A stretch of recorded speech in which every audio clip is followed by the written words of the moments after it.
Каждый город по-своему уникален за счет его архитектуры, свидетельствующей об историческом, творческом и культурном развитии. Архитектура Сухума конца 19 и начала 20 веков была исследована в трудах историка-краеведа Анзора Агума. Однако в абхазской историографии архитектура Сухума советского периода не была отображена, хотя именно в советский период появились многие знаковые строения. Заслуженный журналист, научный сотрудник отдела искусствоведения Абиги Манана Кокускир взялась за исследование данной темы. Итогом работы стала книга «Архитектура Сухума в прессе и документах советского периода 1920-1955 годов». Автор трудилась над материалом 3 года.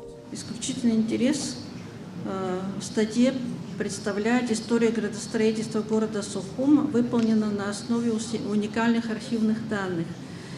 И что меня восхитило, когда я ознакомилась с этой книгой, это как широко раскрыта тема градостроительства. И особенно как произошел быстрый скачок в планировании города и становление города-курорта союзного значения. В книге «Архитектура Сухума в прессе и документах советского периода» исследована объемная архитектура, комплексно исследована тема ландшафтной архитектуры советского Сухума, которая в науке Абхазии еще мало изучена. Выделяются и описываются характерные особенности садово-паркового искусства города.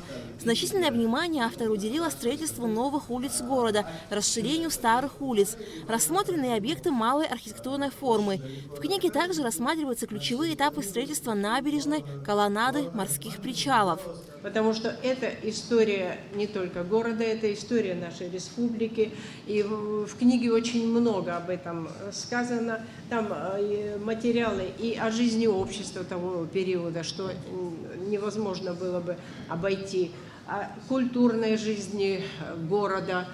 И описание этих зданий, допустим, которые имели культурное назначение, театры, филармонии, цирки, они очень тесно связаны с жизнью общества и очень подробно рассказано даже о тех программах, которые в этих учреждениях проходили.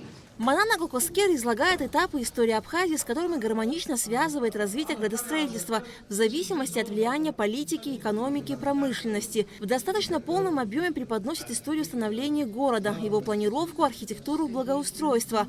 Участники презентации особо отмечали большой труд автора в сборе архивных материалов. Трудовой Абхазии почти нету, 24-26 год. А советской Абхазии у нас почти нету, с 37-го года почти нету. Вот эти газеты она практически не использовала здесь.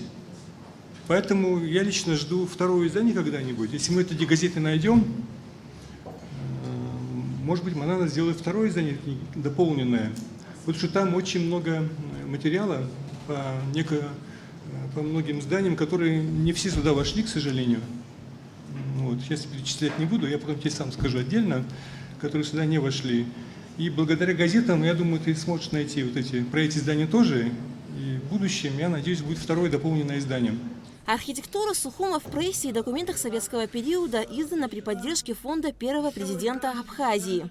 Здесь представлены уникальные, как все говорили, и материалы, и фотографии советского периода, когда появилось очень много знаковых новых строений города.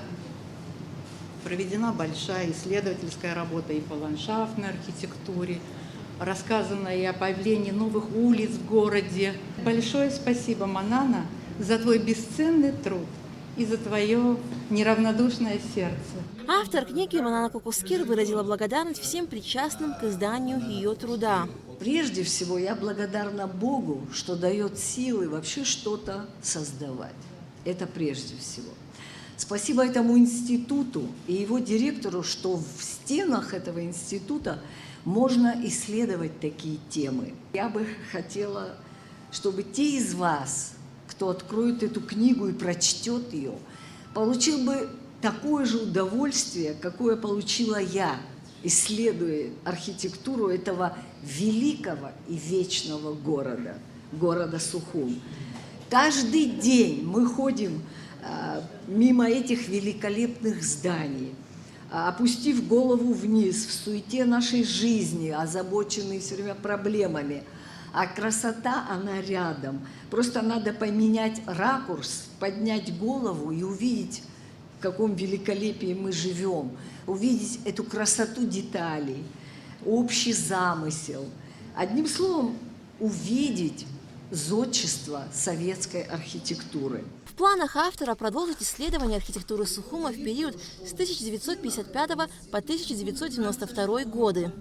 Альга Трапша, Ахра Амичба, Абхазское телевидение.